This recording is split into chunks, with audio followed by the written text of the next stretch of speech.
This is a quick training video of where to appropriately apply Trim Pack plant growth regulator for lawns. I'm going to be using a backpack sprayer. This one is a battery powered sprayer, so I get a nice, even, consistent application in all areas.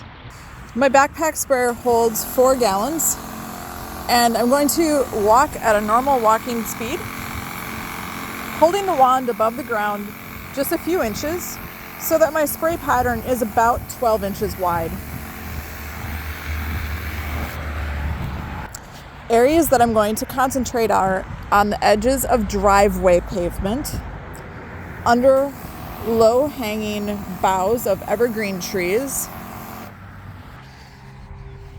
This is more than a 12-inch band because I have to get the area that's a little bit under the tree.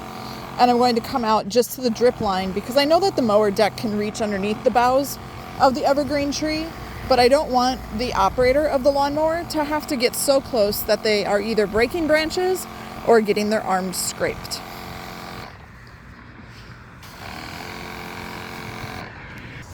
Culverts are another area to make an application, and here I'm going to start up here at the driveway where it starts to fall away. I'm going to make a nice smooth bordered line down and then back up. When I'm making this application, I'm going to work back and forth, keeping track of that imaginary line in my mind so that I am spraying not in with, like, you don't want it to be with a ruffled edge.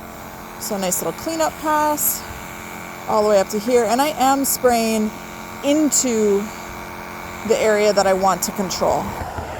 Same thing on this side of the driveway where it starts to get steep and precarious for the lawnmower to reach. That is where I want to make my application.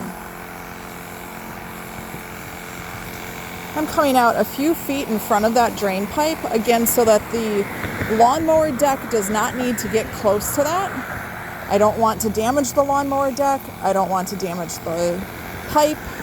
I want to make it easy for the lawn mowing technician to do their job.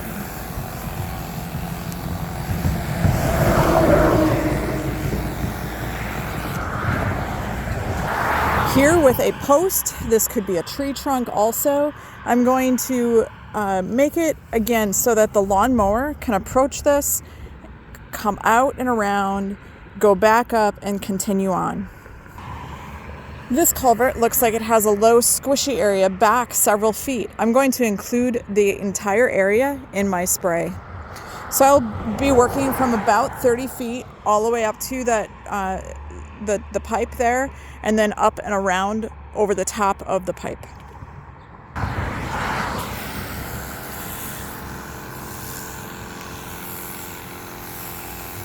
The reason why I'm doing this low squishy area is because I don't want the lawnmower to have to come down here.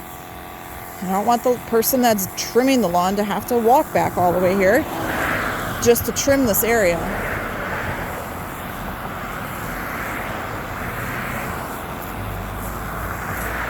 So up and around the top, back down this side, and then I kind of have to color it in. It's like I'm making my line, and then I'm going to color it back in.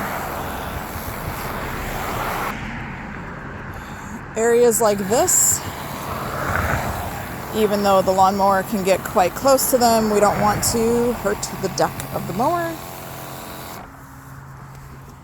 The chemical has to reach the grass. So if there is a chunk of dried grass from a previous mowing, flip that out of the way.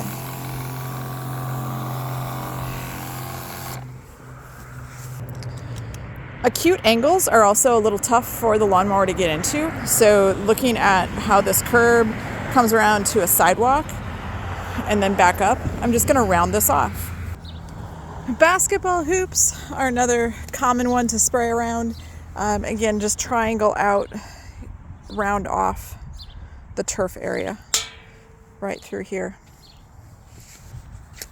Asphalt driveways and roads that have the gradual curb, I'm not concerned about spraying along. Planting bed edges where there is no edging is bumblebee moth, is good to spray on because it keeps the grass from growing into the beds also. So kind of a 2-for-1 benefit here is not only do we not have to trim it, but it's also going to preserve their edging quite a bit longer. Here along a concrete edge, I would definitely do an application. Keeps it from growing out over the edge, and then we don't scalp it when we do attempt to trim it. This is an area where I'm going to come into a really acute area. And although I know that the lawnmower could go over this, I'm just going to clean it up so that I guess like we don't have to drive over this area and get so close to everything here. So I'm just going to spray that small triangle, and then I'm going this way along this natural stone path. Definitely around lamps. They're so delicate to begin with. Again, more natural bed edge. Where we get into an area that is just a natural area, so the lawn comes up to a natural area, there is no need to spray that.